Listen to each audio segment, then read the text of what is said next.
सबके लिए हम जब कर रहे हैं, ये देखकर भी शायद बीजेपी वाले हैरान होंगे।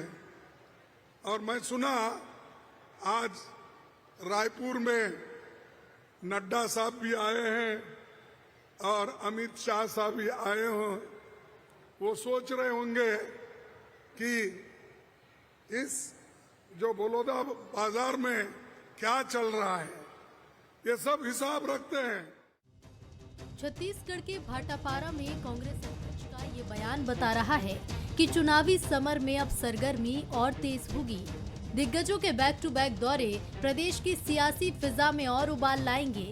कांग्रेस के कृषक और श्रमिक सम्मेलन में कांग्रेस अध्यक्ष खड़गे बीजेपी पर जमकर गरजे। उन्होंने महिला बिल को जुमला बताया तो भूपेश सरकार की योजनाओं की तारीफ करते हुए बीजेपी पर जमकर निशाना साधा। सीएम भूपेश बघेल ने श्रमिक पेंशन सहायता योजना का शुभारंभ किया, जिसमें 1500 रुपए की पेंशन सहायता दी जाएगी। विकास कार्यों को लेकर सीएम अपनी पीठ थपथपाते भी नजर आए।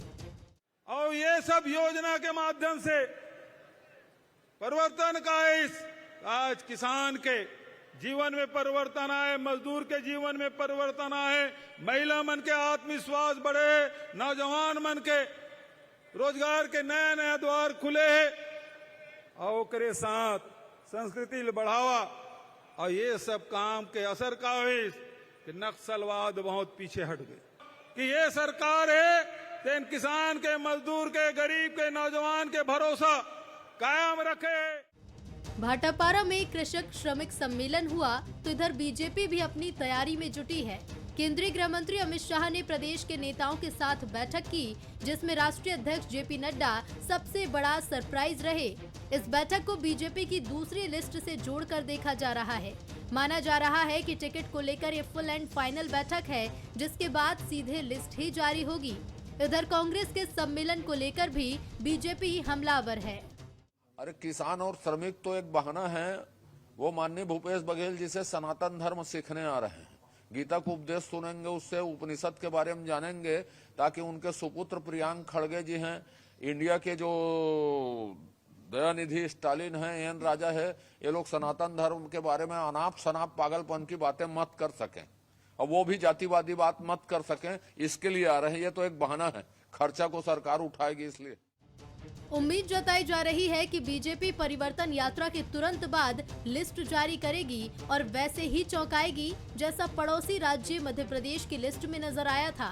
इधर मजबूत स्थिति में नजर आ रही कांग्रेस प्रियंका, राहुल और खड़गे के जरिए बीजेपी के गढ़ में सेंध लगा रही है।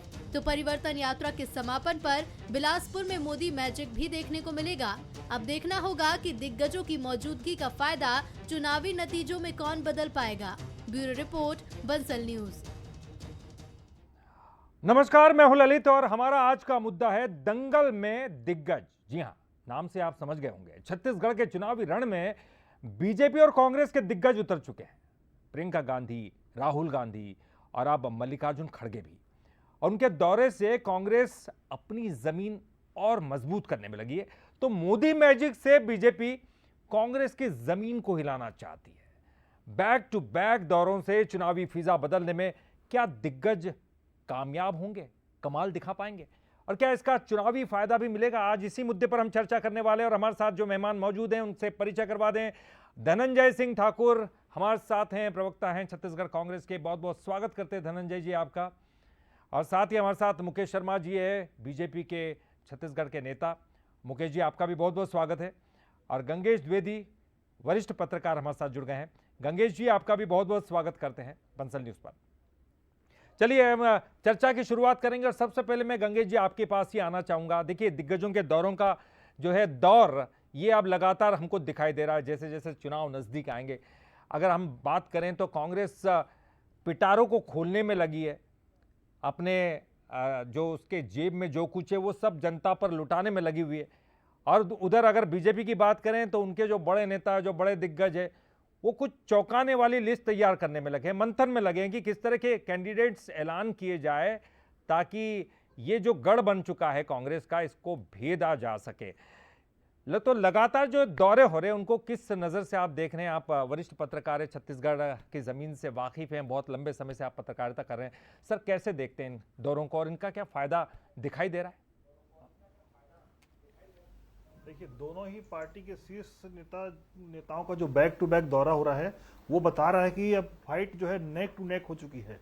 दोनों ही पार्टियां पूरे दमखम के साथ पूरी ताकत झोंक रही है छत्तीसगढ़ में। और छत्तीसगढ़ का चुनाव निश्चित तौर पर 5 राज्यों में बहुत ही महत्वपूर्ण इसलिए भी हो गया है क्योंकि पिछली बार जो 2018 के परिणाम आए थे खास तौर पर बेहद चौंकाने वाले थे और प्रत्याशित थे। न कांग्रेस को उम्मीद थी कि हमको इतनी अधिक सीट मिलेगी, न भाजपा को उम्मीद थी कि हम इतने नीचे चले जाएंगे। तो ये जो परिणाम थे और खासतौर पर अमित शाह जी ने उस समय काफी मेहनत की थी अमित शाह जी ने और भाजपा को टारगेट दिया था कि 65 प्लस वो लेकर आए सीट। इस बार मतलब पिछली बार उसका जस्ट उलट हो गया था, कांग्रेस का 65 आया था। वो प्रदर्शन दोबारा न दोहराएं, इस बात को लेकर खास तौर पर सजग है भाजपा। इसीलिए लगातार अमित शाह जी का दौरा हो रहा है और अब उसके बाद प्रधानमंत्री मोदी जी का भी दौरा शुरू हो गया है। उनके भी अभी देखिए 2 दौरे हो चुके हैं और आगे 2 दौरे फिर अभी होने वाले हैं। 4 दिन के अंदर 2 उनके भी दौरे और हैं। तो जिस तरह से शीर्ष नेतृत्व कांग्रेस का भी जिस तरह भाजपा का जिस तरह ध्यान दे रहा है उसी तरह से कांग्रेस भी लगी हुई है। मल्लिकार्जुन खड़गे जी की बात करें तो उनके जो 2 सभाएं हुई दोनों ऐसे क्षेत्र में हुई जो एससी बहुल क्षेत्र है और कहीं ना कहीं उन क्षेत्रों में कांग्रेस कमजोर है। पिछली बार जांजगीर चांपा में जो हुआ था वहां पर बसपा के 2 विधायक हैं और कांग्रेस वहां पे कमजोर है। अभी जो दौरा हुआ है बलौदाबाजार क्षेत्र में, बलौदाबाजार में जोगी कांग्रेस के विधायक है और भाटापारा में जिस क्षेत्र में दौरा हुआ उस जगह पे बीजेपी के विधायक हैं। तो निश्चित तौर पर अपने शीर्ष नेतृत्व को लाकर कांग्रेस भी ऐसी जगहों पे ला रही है जहां पे कहीं ना कहीं अभी कांग्रेस कमजोरी स्थिति में है और अपनी स्थिति को मल्लिकार्जुन खड़गे को राष्ट्रीय अध्यक्ष बनाकर एक दलित समाज के व्यक्ति को राष्ट्रीय अध्यक्ष बनाने का संदेश दिया कांग्रेस ने। उस संदेश को यहाँ पर वो लगातार भुनाने का प्रयास कर रही है क्योंकि उनके आने से वो समाज के लोग, उस क्षेत्र के लोग अपने समाज का व्यक्ति समझ के निश्चित तौर पर कांग्रेस की तरफ उनका कहीं ना कहीं रुझान बढ़ेगा। यही मुझे लगता है कांग्रेस का मकसद है इन दोनों जगह अपने शीर्ष नेतृत्व को इन जगह पे लाने का जी। और इसी तरह कांग्रेस भाजपा भी लगातार इसमें सजग है। परिवर्तन यात्रा निकाली भाजपा ने 2900 किलोमीटर का सफर किया है। जगह जगह जिले स्तर पे, ब्लॉक स्तर पे जो बड़ी सभाओं के अलावा छोटी छोटी बैठकें भी ली है। तो जनता के बीच जो भी पार्टी जाएगी, लोगों से बातचीत करेगी तो उसका तो फायदा तो मिलेगा ही। इसी तरह कांग्रेस को भी ये समझ में आ रहा है तो कांग्रेस भी 2 अक्टूबर से कांग्रेस भी अपनी भरोसे की यात्रा शुरू करने जा रही है और लगभग उन्हीं क्षेत्रों में यात्रा है जिस क्षेत्र में भाजपा भी गुजरी है। मतलब कुल मिला के फाइट नेक टू नेक हो चुकी है। नेक टू नेक फाइट यहाँ दिखाई दे रही है। धनंजय जी हमारे साथ हैं। धनंजय जी, देखिए आप उन इलाकों को भी नहीं छोड़ना चाहते जो बीजेपी ने जीते हैं। बीजेपी ने तो कुछ ही कब्जा किया, कुछ ही इलाकों पर कब्जा किया, लेकिन आप उनको भी नहीं जो है छोड़ना चाहते हैं। और खास तौर पर आरोप यही है कि आप उन जगहों पर जानबूझकर जो है सभाएं करा रहे हैं, बड़े बड़े नेताओं को बुलाकर, राष्ट्रीय अध्यक्ष को बुलाकर, ताकि वहाँ जो छोटी मोटी जो जगह है जो बीजेपी के कब्जे में आई है उनको भी आप हथिया सके। वो भी आप पर आरोप ये भी लगा रहे हैं कि आप जातिगत बात करने के लिए आते हैं, जो है सनातन की बात हमेशा करते हैं, सनातन की बात करने के लिए आप यहाँ पर आते हैं। देखिए लीजिए, कांग्रेस पार्टी जो है 75 से अधिक सीट जीतने का लक्ष्य भी आम चुनाव में तय किया हुआ है। स्वाभाविक सी बात है, हमारी सरकार 5 साल से इस प्रदेश की जनता की सेवा कर रही है। किसानों को कर्ज मुक्त की है, किसानों को उनकी उपज कीमत दे रही है, युवाओं को रोजगार भी दे रही है, बेरोजगारी भत्ता भी दे रही है, आदिवासी वर्ग को पेशे के नियम बनाकर दिए हैं, उनके वनोपज की खरीदी भी कर रहे हैं और मुख्यमंत्री आवास न्याय योजना के माध्यम से उन गरीबों को मकान दे रहे हैं जिन गरीबों का मकान छीनने का नरेंद्र मोदी की सरकार ने किया है। हर वर्ग के लिए हमारी सरकार काम कर रही है, स्वाभाविक सी बात है। और हमारे कांग्रेस के जो वरिष्ठ नेता हैं, चाहे आदरणीय राष्ट्रीय अध्यक्ष मल्लिकार्जुन खड़गे जी हो, आदरणीय पूर्व राष्ट्रीय अध्यक्ष राहुल गांधी जी हो या हमारी महासचिव आदरणीय प्रियंका गांधी जी हो, लगातार छत्तीसगढ़ के कार्यक्रम में आ रहे हैं। सरगुजा में भी हमारे कार्यक्रम हुए हैं, जगदलपुर में भी कार्यक्रम हुए हैं, दुर्ग में भी हमारे कार्यक्रम हुए हैं, जांजगीर चांपा में कार्यक्रम हुए हैं और भाटापारा भी हमारे कार्यक्रम हुए हैं, तो बिलासपुर रायगढ़ में हमारे कार्यक्रम हुए हैं। स्वाभाविक सी बात है, हम अपनी सरकार की योजनाओं जो सरकार ने बनाए उनको लेकर जनता के बीच जा रहे हैं, चुनाव की तैयारी भी कर रहे हैं और केंद्र की जो नरेंद्र मोदी सरकार की जो नाकामी है उसको भी जनता के बीच में रख रहे हैं। और इस चुनाव के लिहाज से जो हर पार्टी अपनी तैयारी करती है, हम भी अपनी तैयारी कर रहे हैं और हम तो बड़े लक्ष्य के साथ आगे जा रहे हैं ना। हमने 75 सीट जीतने का लक्ष्य निर्धारित किया है, तो हमारा फोकस प्रदेश के हर एक विधानसभा पर है। जहां हमारे विधायक है वो तो है ही हमारे फोकस में, जहां हमारे विधायक नहीं है उन क्षेत्रों को भी जीतने का फोकस और रणनीति तो बनाकर हम आप काम क्या कर कुछ रहे हैं। बताना चाहते हैं? क्या केंद्र की नाकामी आप बता रहे हैं या फिर राज्य सरकार की सफलता बता रहे हैं? हम दोनों काम कर रहे हैं। हमारी जो राज्य सरकार ने जो किसानों को यहाँ पे समृद्ध किया है, किसानों को कर्ज मुक्त किया है, किसानों को उपज की जो कीमत हम वादानुसार जो दे रहे हैं, साथ में को रोजगार दे रहे हैं, और वहीं केंद्र में बैठी सरकार है जिसका चरित्र वादा खिलाफी है। तो स्वाभाविक सी बात है हम दोनों चीज जनता के बचा रहे हैं। आज स्थिति यह है कि रसोई गैस के दाम जो कांग्रेस शासन काल में 410 रुपए था, आज गरीब जनता 1200 लेने मजबूर है। इतने लूटने के बाद 200 रुपए का छूट नरेंद्र मोदी देने का जो ढोंग कर रहे हैं, 2 करोड़ रोजगार प्रतिवर्ष युवाओं को देने का वादा नरेंद्र मोदी जी की सरकार बनने के बाद हुआ था, आज तक रोजगार नहीं मिला है। ट्रेन लोगों को मिल नहीं रही है, महंगाई चरम सीमा पर है, देश पर 100 लाख करोड़ का कर्जा बढ़ गया है। तो सारे चीजों को लेकर हम जनता के बीच जा रहे हैं। चलिए मुकेश जी, आप क्या करेंगे, क्योंकि उन जगहों पर वो सभाएं कर रहे हैं जहां थोड़ा आपका जो बेस बना हुआ है बीजेपी का, ऐसी जगहों पर जानबूझ के उनके बड़े नेता आ रहे हैं, वो सभाएं कर रहे हैं। हालांकि आप पर एक आरोप भी लगाते हैं, हमेशा कहते हैं कि जो है आपके जो वरिष्ठ नेता, आपने परिवर्तन यात्रा निकाली लेकिन उसके शुभारंभ के अवसर पर वो मौजूद नहीं थे। हालांकि आपने अपनी तरफ से भी बड़ी जो है तैयारी कर रखी है और ये ऐसा अंदेशा भी है और ये कहा भी जा रहा है जो आपके वरिष्ठ लोग हैं कि मोदी जी इसके समापन पर आ सकते हैं। किस तरह की तैयारियां, किस तरह की रणनीति सर? देखिए ललित जी, माफ करिए, अभी मैं कांग्रेस के प्रवक्ता भाई की आवाज आ नहीं पाई और क्या कहना चाह रहे थे, लेकिन जो इनकी यात्रा चल रही है तो कहीं ना कहीं ऐसा लगता है कि इनके केंद्रीय नेताओं का और प्रदेश के सरकार ने जनता का भरोसा खो दिया है। ये कहीं ना कहीं बार बार भरोसे का सम्मेलन करवाते हैं और जैसी स्थिति में जो अभी कार्यक्रम चल रहा है कांग्रेस पार्टी का, उससे मेरे को ऐसा लगता है कि अब ये कांग्रेस घबराई हुई है, उनको हार का भनक लग गया है।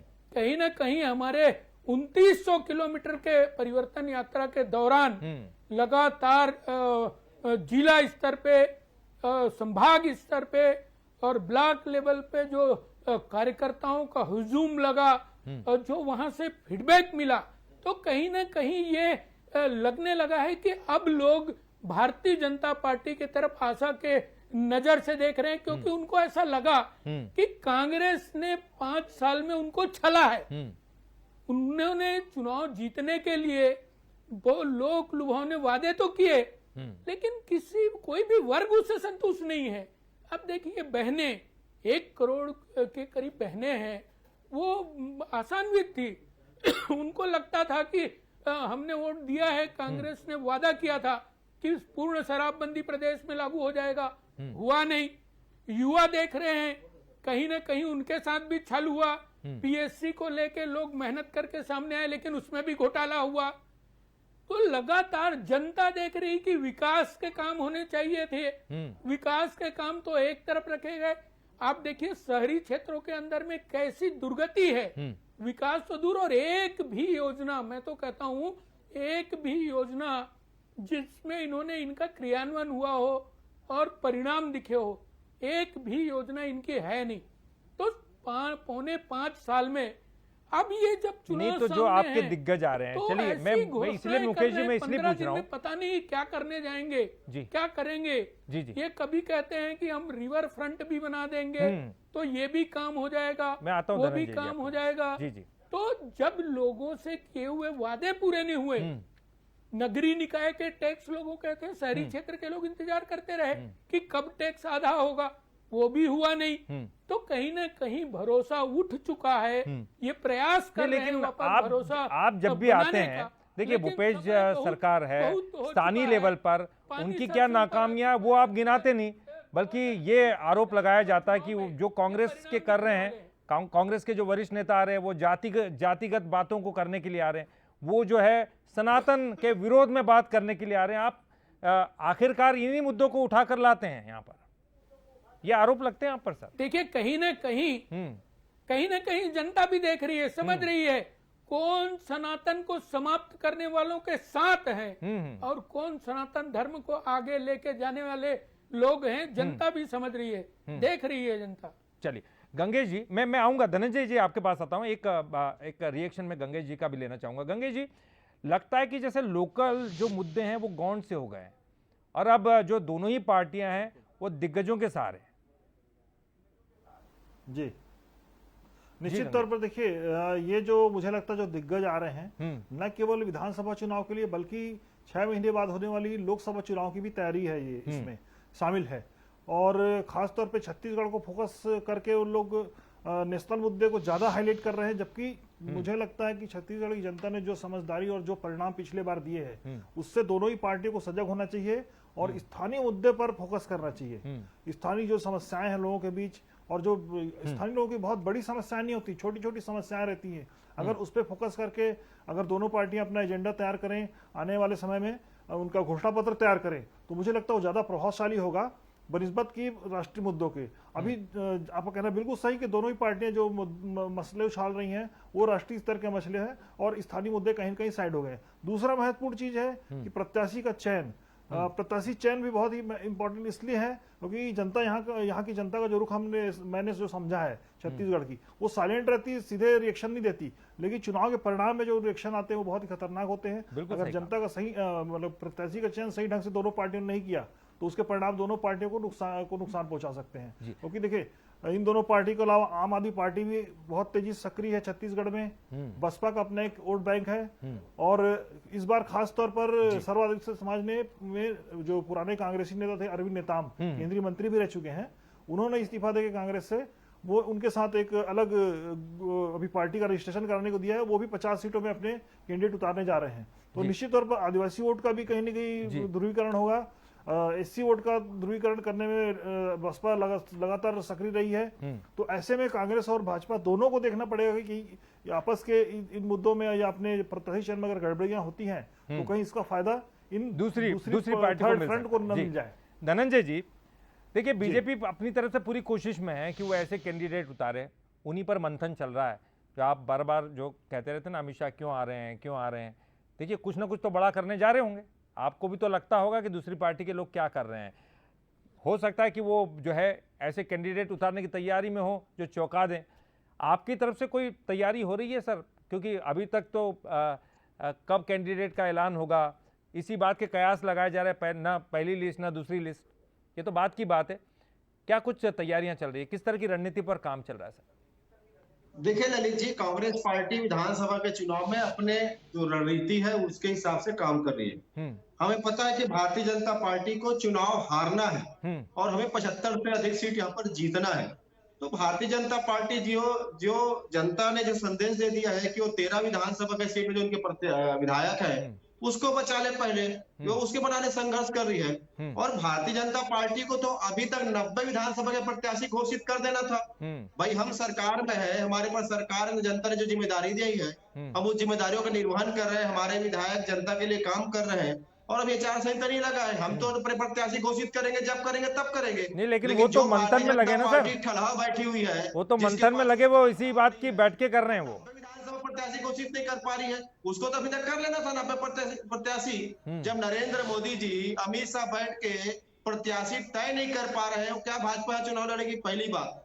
दूसरी बात, हम कभी किसी से कंपटीशन नहीं करते। हमारा जो प्रोग्राम चल रहा है चुनाव में प्रत्याशी चयन के मुद्दे से हमें काम कर रहे हैं। हमारी सरकार की योजना जनता के बीच में है और पूरा देश ने देखा है कि भारतीय जनता पार्टी किसानों के विरोधी है, भारतीय जनता पार्टी युवाओं के विरोधी है, भारतीय जनता पार्टी ओबीसी वर्ग की विरोधी है, Bharatiya Janata party SC ST वर्ग की विरोधी है। ये तो सिर्फ अडानी और अंबानी के अलावा किसी बारे में सुनते नहीं है। भाई छत्तीसगढ़ में जो भूपेश बघेल की सरकार ने ओबीसी वर्ग को 27% जो आरक्षण दिया था, विधेयक पास करा के उसको अगर राजभवन रुकवाए तो किसने रुकवाया है? नरेंद्र मोदी के पार्टी के लोगों ने रुकवाया है।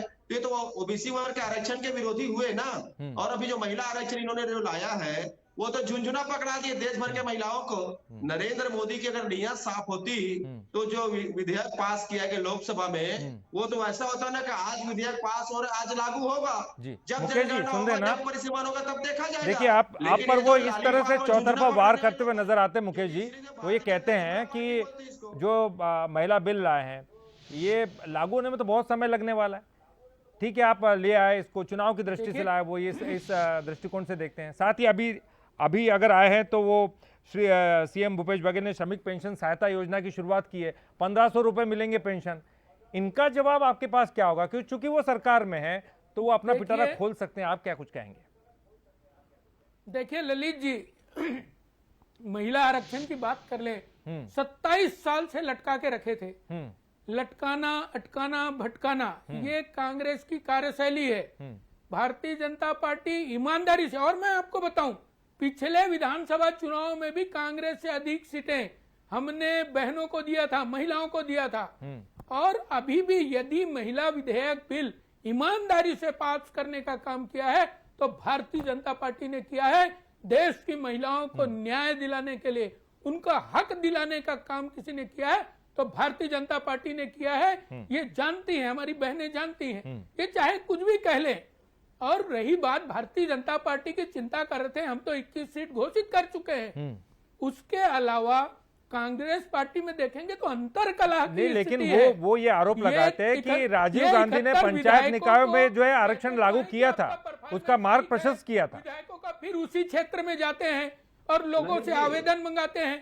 भाई आवेदन मंगा रहे हैं, जी मैं आता हूं उनको बेवकूफ बना रहे हैं कि विधायक को बेवकूफ बना रहे हैं। तो इनके यहाँ अंतर कला की स्थिति है, समझ में नहीं आ रहा है क्या करना है। क्योंकि भारतीय जनता पार्टी वैसे ही चुनाव में आगे बढ़ चुकी है, चाहे वो हमारे कार्यक्रम हो, हमारे परिवर्तन यात्रा हो, मैं आ रहा हूं प्रत्याशी घोषित करने की बात हो, और बहुत जल्द हम तो दूसरा लिस्ट भी जारी करने वाले हैं, दूसरी लिस्ट भी आने वाली है। तो कहीं ना कहीं भारतीय जनता पार्टी सांसदों को उतारने की तैयारी है सर? चुकी है, आगे निकल चुकी है। अब इसलिए कांग्रेस के अंदर में एक हड़बड़ाहट का माहौल है। तो वो हड़बड़ाहट इसलिए मैं पूछ रहा हूँ, सवाल पूछ रहा हूँ सर। इनके कई मंत्री कहते हैं कि हम चुनाव क्या कोई लड़ेंगे। चौंकाने वाली लिस्ट हो सकती है? तरफ कहते हैं कि हमारे नरेंद्र मोदी जी चौंकाने वाली लिस्ट हो सकती है क्या मुकेश जी? मुकेश जी एक सवाल का जवाब दे दीजिए, समय कम है। क्या चौंकाने वाली लिस्ट हो सकती है? क्योंकि अमित शाह जी आए हुए हैं, मंथन चल रहा है, क्या बड़ी चौंकाने वाली लिस्ट हो सकती है? देखिए, भारतीय जनता पार्टी की लिस्ट आएगी तो हमारे भारतीय जनता पार्टी के कार्यकर्ता पदाधिकारी उन्हीं में से नाम आएगा। ये चौंकाने वाली बात तो कहीं नहीं। और भारतीय जनता पार्टी अनुशासित पार्टी है, ठीक है। आप देखे होंगे 21 टिकट घोषित हो गई है। चलिए मैं धनंजय जी के पास लोग जाऊंगा। अनुशासन जी में धनंजय जी, रहते हैं और आप कुछ सब कह लोग रहे थे। एक मत से चुनाव जिताने के लिए सुनिए, तैयार हैं। आपके ऊपर वो आरोप लगा रहे कि लटकाने भटकाने वाली राजनीति करते हैं आप। अरे नरेंद्र मोदी का चरित्र है महिलाओं को धोखा देना, दगाबाजी करना। कैसे बताता हूँ, यही नरेंद्र मोदी जी ने कहा था 100 दिन महंगाई कम करेंगे, देश भर के बता महिलाओं दीजिए को जरा, धोखा 7 देने साल का में नरेंद्र महिलाओं मोदी का ने- बिल अरे क्यों नहीं सुनिए आया? भाई, देखो शुरू हो गई। अरे भाई क्यों नहीं आया? महिलाओं का बिल क्यों अटका? महिलाओं को धोखा देना, क्यों अटका दगाबाजी महिलाओं करना। का बिल? जी, जी। अगर नरेंद्र मोदी की नीयत अरे साफ नरेंद्र होती, मोदी तो नहीं, 2 आप तो राज्यसभा सरकार में थे, विधेयक कैसे पास अटका? मिला होता। बिल लेकिन क्यों अटका संघीय महिलाओं का? वाजपेयी महिला विरोधी है, नरेंद्र मोदी महिला विरोधी है, मोहन भागवत आप क्या कर रहे थे? आप क्या कर रहे थे? 60-70 साल सरकार सरकार में रहते हुए क्या कर रहे थे आप? 33% कहीं ना कहीं भटकाने का काम, लटकाने का काम अब इनको समझ में आ रहा है। चलिए जी, समय मेरे पास इतना ही था, समय मेरे पास इतना ही था। धनंजय जी, मुकेश जी, गणेश जी, गंगेश द्विवेदी जी, आपका बहुत बहुत शुक्रिया, तीनों का आपका बहुत बहुत शुक्रिया सर। समय मेरे पास इतना ही था। लेकिन सबसे बड़ी बात यह है कि क्या छत्तीसगढ़ में जो लोकल मुद्दे वो गौण हो गए, दिग्गजों के दौरे हो रहे हैं और बड़े धमाकेदार दौरे हो रहे हैं। चाहे फिर खड़गे जी आ रहे हो, वो कुछ बड़ी बड़ी बातें कर रहे हैं, और जब वो आ रहे हैं ऐसी जगहों पर रैली कर रहे हैं, ऐसी जगहों पर वो जो है समारोह कर रहे हैं जहां पर बीजेपी का थोड़ा मजबूत आधार है। वहीं अगर बीजेपी की बात करें तो बीजेपी भी अपनी रैलियों के थ्रू, परिवर्तन यात्रा के थ्रू कुछ अच्छा कुछ करने की जुगत में लगी है। रणनीति ऐसे कैंडिडेट को उतारने की है जो कांग्रेस को टक्कर दे सके। तो क्या दिग्गजों के ये दौरे आने वाले समय में कुछ कमाल दिखा पाएंगे? आने वाला वक्त बताएगा। इस खास पेशकश में फिलहाल इतना ही। बंसल न्यूज पर खबरों का सिलसिला लगातार जारी है।